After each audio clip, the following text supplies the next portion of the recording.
Thank you, Ben, and thank you to everyone who has organized this conference so beautifully. It's really a pleasure to take part in something that's so well organized and, at least for me so far, has been really interesting.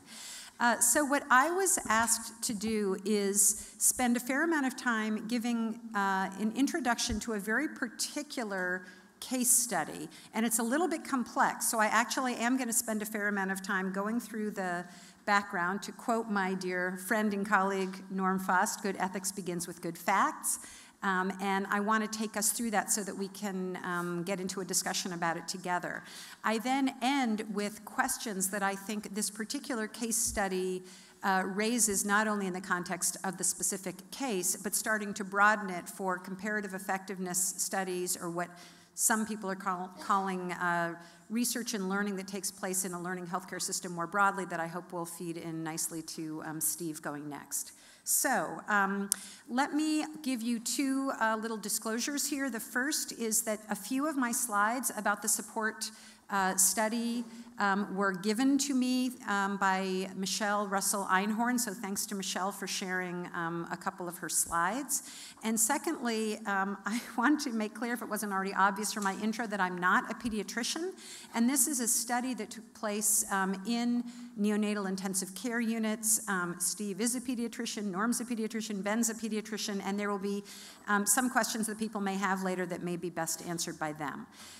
With that, let me go through how I plan to spend my time. So I first want to take us through what was the problem, what was the clinical problem that the support study was trying to address, how was the study itself designed, and then by the end, what were the ethics questions raised by this study, and then how does the study inform our thinking about ethics and learning healthcare more broadly.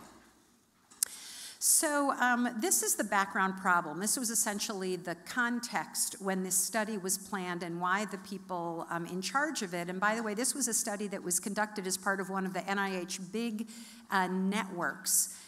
So therefore, there were probably, it's fair to say, hundreds of pediatricians and research staff involved in the planning of the study and the execution of the study. So here's the problem they were trying to address.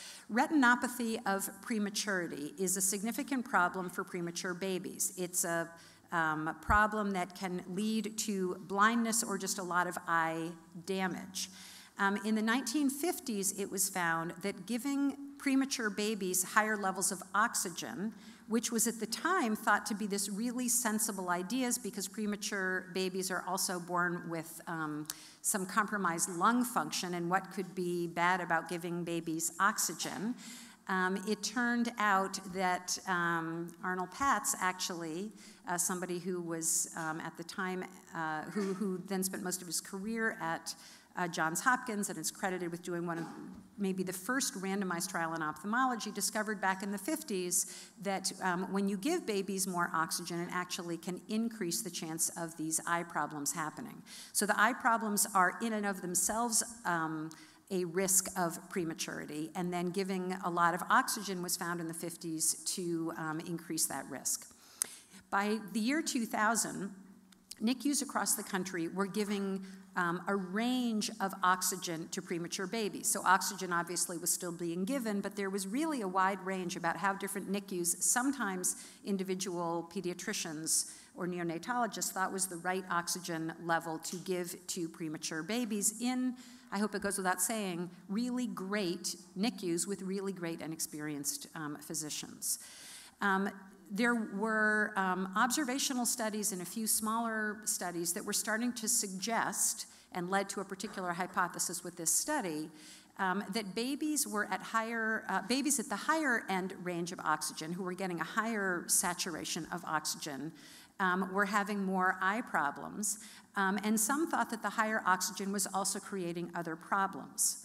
So that led to a study hypothesis about whether lower levels of oxygen could decrease retinopathy of prematurity and decrease some other problems with no effect on survival. So if you look through the protocols themselves, the key study protocol and the IRB documents associated with this support study, they were essentially saying, we have a hypothesis that lower oxygen is going to be better. There's so much variation in the oxygen saturations that are given across the country, and we want to really figure out whether we can decrease these eye problems without having any other adverse impacts. So here's the way they designed the study. The kids who were eligible for the study were very premature babies. So again, if you can imagine this context, there's a woman who has been pregnant for 6 months, expecting to be pregnant for 9 months, and suddenly goes into premature labor. And these are babies who are 24 to 7 weeks old in gestation. And again, I said this is part of a national NIH-sponsored network, so there were 22 sites across the country who participated in this particular study. There were 2 studies that were actually being done. It was, for those of you study design types, a 2x2 design. I'm going to focus more on the first piece, but I'll tell you what both of these were. One of the comparisons being examined in this support study was the oxygen comparison. So the premature babies were randomized to either being in the lower saturation of oxygen group or the higher saturation of oxygen group. Again, both of these oxygen saturation levels were levels that were seen across the country, were being given across the country, but as happens in clinical trials, it was a systematic way to really study if half the babies are given one or half the babies are given another, what happens. The other piece of the study, which I'm not going to really talk about, had to do with another piece of care for babies, comparing CPAP, a mask approach to intubation and extubation versus the standard of care, which was early intubation and surfactant treatment. Coincidentally, Norm had talked about surfactant in another study earlier. So again, I'm going to spend the rest of my time really talking about the oxygen study where babies were either given the higher range or the lower range of oxygen. So the infants were randomly assigned to this lower range of oxygen saturation, 85 to 89% saturation, or the higher range, 91 to 95%. The primary outcomes were threefold, even though the first one was a combination one. So one primary outcome was what percentage of babies in these different groups get any bad outcome of these types versus not having one of the bad outcomes. In other words, how many babies get either retinopathy of prematurity or death? They also looked independently at how many babies in the 2 oxygen groups end up with retinopathy of prematurity and how many babies in each group end up dying before discharge from the hospital. The oxygen saturation levels were measured by a pulse oximeter, which is part of usual care anyway, and the physicians who participated in the study, the neonatologists who were caring for these babies and agreed to take part in the study, were told that the pulse oximeters were going to be deliberately miscalibrated up to 3%, and I'll give you a couple slides that start to illustrate that, to mask the physicians from essentially seeing that the baby was at a particular oxygen saturation and by usual accustomed care, moving the baby to what that physician had usually done. Many physicians, my understanding, and again the pediatricians here can correct me if I'm wrong, practiced according to a certain standard of practice. It's not unusual. And the concern was that if a pediatrician saw that a baby was at 84% and tended to often do their own babies at 92%, they would start to switch it, and the study really could never happen. So part of what the neonatologists had to agree to was an awareness that there would be some masking, again, up to 3%. So let me show you what that means. If in the study the pulse oximeter said that the baby's saturation was 88%, the physician, if thinking about it, would know that the baby's saturation really was anywhere from 85 to 91%. Part of what that meant was that the pediatricians would not be able to determine which group the babies were in because the groups in certain ways at the 6% level were close enough together. So that baby could have been anywhere in that range. And just as another example, if the machine showed a reading of 90%, that baby might have been in the low group with, for example, a saturation of 87%, or might have been in the higher group with a saturation of 93%. Okay, so that's the really, really brief background. What I'm now going to move to is the background. So again, we have a shared understanding on what were the issues that were raised. Because for those of you who have not been following this study, this is another one of these studies that ended up becoming a big debate with New England Journal articles, with Public Citizen, the same group that had raised the AZT, perinatal transmission challenges that Norm raised earlier, bringing some concerns about this study to the public eye as well. So what were the nature of these concerns? I want to group them into two categories, because I think they're really quite distinct from each other and I think important to our conversation going forward. The first set of issues had to do with the adequacy of the consent form. Were parents told the right kinds of information or adequate amounts of information about the study when parents were making a decision about whether to enroll their kids? The second set of issues had to do with whether this study should have been done at all, and the ethical acceptability of the study itself. With both of these issues, a lot of questions were raised about what were the risks of the support study. Was being in the support study riskier than being a premature baby getting usual care in a NICU? And again, I guess I'll just say one more time, even though it's really obvious, this is such a high-stakes environment. This is a situation where so many kids do poorly, even though care for premature babies is so much better than it was decades ago. But the stakes are high, everybody's anxious, decisions have to be made pretty quickly, and in the context of that, a research study is being done. Okay, so I'm going to spend a bunch of time talking about the consent form and the consent issues, which maybe arguably, at least in my personal view, are a little bit more straightforward to sort out and maybe draw some conclusions about. So let me first give you some information. So because this is a multi-site study, and this is a typical procedure for any big NIH multi-site study, there's a coordinating center. In this case, it was the University of Alabama, and the coordinating center has a bunch of organizing responsibilities, one of which is to do create a template consent form. Essentially, since the same study is going to be implemented at 22 sites, the University of Alabama was supposed to write the draft consent form that could be used by every other site. If a site wanted to modify it a little bit, that's fine, but basically, in order to make their lives easier and have some consistency, a template consent form is written, which again is typical for multi-center studies. So in the template consent form, it said, sometimes higher ranges of oxygen are used and sometimes lower ranges are used. All of them are acceptable ranges. In this part of the study, we would like to pinpoint the exact range that should be used to help prevent some of the problems that occur with premature babies, such as retinopathy of prematurity, ROP. There was no mention about death being a possible endpoint or a possible risk that the researchers were going to look for as part of the study. In the 22 sites consent forms, 16 of them said, we are trying to, the purpose of the study is to compare low range, 85 to 89% oxygen saturation levels, with high range, 91 to 95% levels, to determine if a lower range results in a decreased amount of these eye problems, with again, none of the forms mentioning death as a risk of outcome.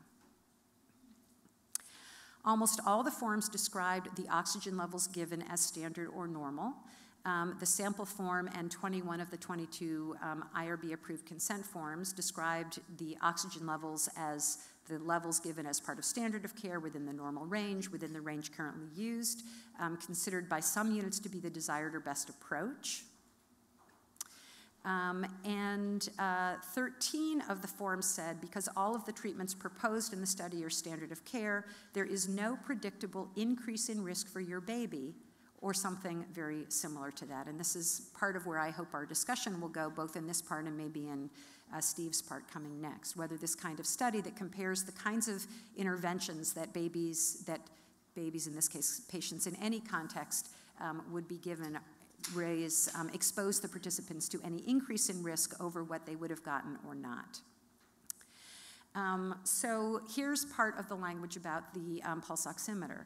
Oxygen saturation is measured on a baby with a machine called a pulse oximeter, was what it said in the consent form. It did not mention to the parents, although it did obviously quite explicitly describe this to the to the neonatologists. It did not mention to the parents that the numbers that the physicians would see was miscalibrated up to 3%. Although the template form didn't do that. 9 of the site consent forms did add that language. The individual IRBs wanted that added for the parents. So the study itself was done across the 22 centers. It was published in the New England Journal, clearly addressing a really important problem with sound methods. It was published in 2010. And here are sort of the snapshot results of the oxygen piece of the study. So as you can see, in terms of the eye damage, which is the first row, the babies in the higher oxygen level, as was hypothesized, did have a greater likelihood of having eye damage if they were in the high oxygen group, 18%, versus the low oxygen group. So low oxygen was protective to some degree against the eye damage. Unfortunately, and not consistent with the investigators' hypothesis, the higher oxygen level also was associated with a lower chance. The lower oxygen level also was associated with a higher chance of death or a lower chance of survival. So it was demonstrating that oxygen was a little protective for life, but led to much greater eye problems, double the number of eye problems, and the lower oxygen did have fewer eye problems, but that did have a little bit of a cost in terms of survival. So that was the study. So OHRP sent what's called a determination letter. A determination letter is not really something that any institution or investigator welcomes. I'm at an institution that would know. And there were 2 such letters sent to the University of Alabama. I've selected a piece that I think is going to be important for the next piece of our conversation here. But OHRP wrote in its letter, at the outset, we wish to emphasize that OHRP does not and has never questioned whether the design of the support study was ethical. It was a study that asked important questions and produced information that promises to advance both scientific knowledge and clinical care. Rather, consistent with OHRP's mission to protect human subjects of research, and this is my bolding, the overarching concern of our determination was with the adequacy of informed consent, a bedrock principle of research involving human subjects. They went on to give a footnote to describe and provide a quote from the consent forms of a comparable study that had been conducted in New Zealand. And in the New Zealand study, the language of the consent form included, the aim of this study is to determine, within the range of oxygen saturation values currently used in the treatment of preterm babies, 85 to 95%, whether targeting the lower end of the range compared to the upper end of this range, beginning within 24 hours of birth, is safe and effective in reducing serious vision and lung problems without increasing mortality or neurodevelopmental disability. OHRP went on to say, had such language been in the University of Alabama consent form, there would likely have been no OHRP finding with regard to non-disclosure of the risks relating to mortality and neurodevelopmental problems. So what OHRP was saying was, we think the study's fine, but you owed it to the families to say that you were looking both at eye problems as an outcome and death as an outcome. Okay, so after this happens, Public Citizen enters the scene. And again, you heard a little bit about Public Citizen's role in raising awareness about the AZT perinatal studies in the 1990s. Public Citizen, again, as they had with the AZT example, did a big press release. Their press release said, oxygen experiment on premature babies is highly unethical. So notice the change in language here from talking about the consent form to talking about the study. In the press release, it said, on April 10, 2013, Public Citizens Health Research Group wrote a scathing letter to Secretary of Health and Human Services, Kathleen Sebelius, condemning a highly unethical government-funded clinical trial involving 13, 16 very premature infants. These babies were exposed to an increased risk of blindness, brain damage, and death. Without their parents being informed through the consent forms they signed of these risks or the true purpose and nature of the research. So obviously the narrative and accusations here are far more deeply reaching than something about the consent form. So I'm going to now just transition to a few of the questions that I think emerge related to this study, but much more broadly when we start to think about comparative effectiveness research, meaning research where two different approaches that are widely endorsed, widely used, widely practiced in ongoing high-quality clinical care are going to be compared to each other. And there are so many examples of comparative effectiveness questions. Some of them, and I have a little bit more on this, some of them are very similar kinds of interventions, like the VA right now is planning this enormous study to compare two widely used hypertension medications, both of which have been FDA approved since the 1960s, but nobody's ever compared blood pressure medicine A to blood pressure medicine B.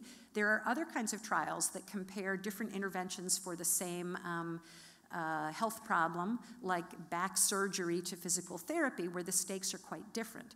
But in the large sense, there's an extraordinary large new investment in research that's comparing standard of care interventions. Again, comparing interventions that good doctors all endorse, but if you go to one doctor, they might recommend one, and if you go to another good doctor, they'll recommend another. Okay, so here are the kinds of questions that I think the support study highlights for this body of research. One is, how should we explain the risks to parents, to people entering the blood pressure study, to people entering the back pain study? Should we explain the risks of the study and all of the procedures, including the risks of clinical care?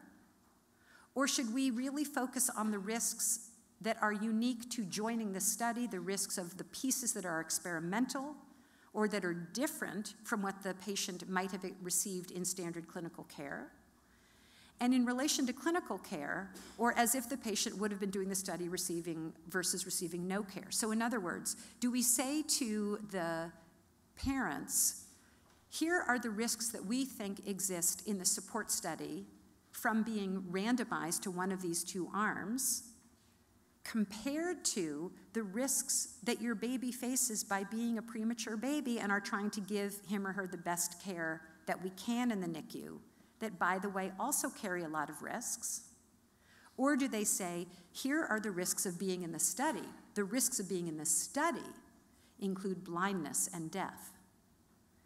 And while in certain ways it may sound silly to emphasize it that way, these are actually really important issues for IRBs to take on, and I think IRBs are not unified in the answer to that question. So this is highlighting a little bit more of the same thing. So how do we talk about risk in comparative effectiveness studies more broadly? The additional risk, to some degree, comes through the randomization. There is a view that I think many of us have that individualized care is going to be better and higher quality and more protective for our baby, for ourselves, than being in the study. We carry a view that is a nice view, it's a protective view, it's a trusting view, and is sometimes an accurate view, but often not, that my doctor knows what's best for me more than a computer does.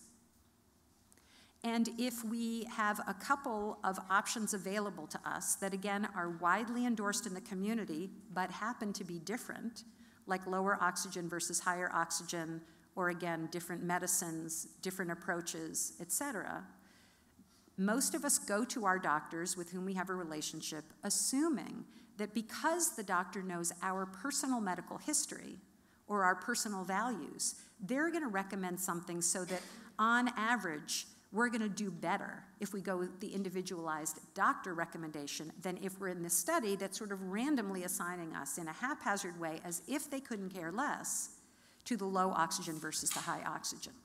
It's a really logical deduction. Unfortunately, it turns out to not be true.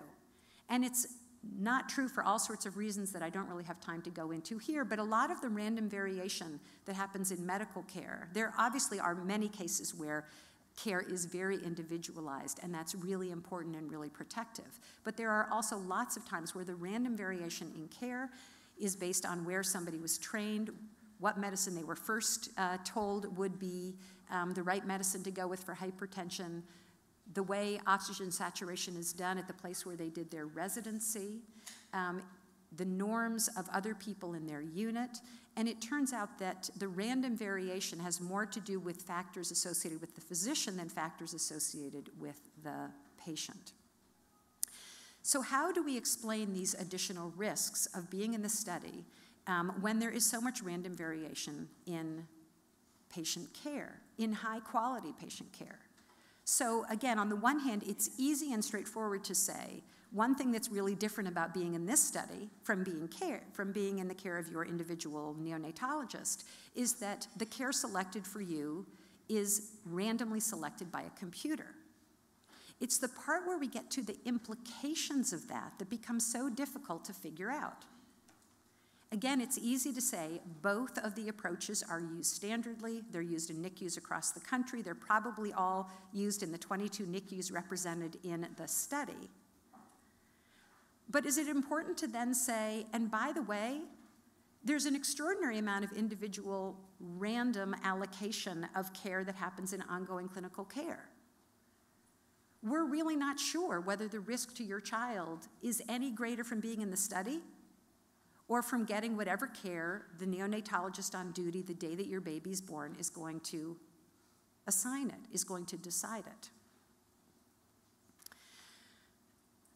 The other piece of the discussion that I think is really important to bring into the conversation as we move into a broader discussion about consent and disclosure and randomized comparative effectiveness studies is that we will sometimes have a context like the blood pressure study where it's sort of hard to imagine a patient having what I will call a meaningful preference between blood pressure medicine A and blood pressure medicine B, assuming that they have a similar side effect profile, they're both taken once a day, et cetera. There are going to be other things where most of us would have a lot of preferences. There are people who are more willing to go to surgery as a first option, people much less willing to go to surgery. I think we all could appreciate on what I'll call a gut intuitive level that if we were being asked to, if there was a randomized comparative effectiveness study of back surgery versus physical therapy, we would want to be involved in that conversation with a lot of information, but other kinds of situations with blood pressure studies might pose a different example. You may still want to know about it, but at least it doesn't rise to the same level of what I'll call a meaningful, important difference to the values of the patient, where discussion becomes particularly important. Does it matter, and how relevant is it to the consent process that clinicians often don't describe these meaningful trade-offs or offer choices in practice? So some people respond by saying, well, that's a problem with clinical care and we need to improve it, and that may be the right answer. But it does become complicated, and the messaging and implication with patients becomes complicated when we start to spend, for example, much more time in a support study, in a study like the support study, talking about the risks of blindness and death than potentially some neonatologists do when they're deciding what oxygen saturation level to give to a baby. So, should research be held to a higher standard of disclosure even when the risks in the aggregate are similar? And then what, if anything, was problematic in this study? I guess I'll maybe just start the conversation by saying that I think most people who have weighed in on this support study, and as I mentioned earlier, there was a letter to the New England Journal essentially more supportive of OHRP's action and a letter to the New England Journal more concerned about OHRP's action, each of which was signed by probably at least 50 people in the bioethics and pediatrics communities. Nonetheless, I think almost everybody on what I'll call both sides of pieces of the debate agreed that the consent form could have been better, and had the New Zealand consent form been used, it would have been better, et cetera. So I think that piece is not really controversial. I think the pieces that become controversial are much more, what do we say to people about the risks, and how much do we emphasize the risks of the study in general, or how much do we contextualize the risks of the study in relation to what goes on in clinical care and what the baby would have been exposed to in clinical care. So implications for comparative effectiveness research going forward. Millions of dollars are being invested in comparative effectiveness research. It's part of Obamacare. There's this huge new institute in Washington, the Patient-Centered Outcomes Research Institute, whose almost entire mission is to comparative effectiveness research because it's so important as patients that we learn what treatments work and what treatments don't. Are these trials any riskier than clinical care, or are they not? And in the ethics community, it's our job to think about how we message the risks of clinical research. Some clinical research is really dicey, and it's our job to make sure patients know that. And other clinical research is less dicey, and it's also our job to make sure people can sort of separate the wheat from the chaff. How should they be explained, and what honestly and ethically is the right message? So I'm going to stop with that and then maybe turn it over to Steve. Thanks.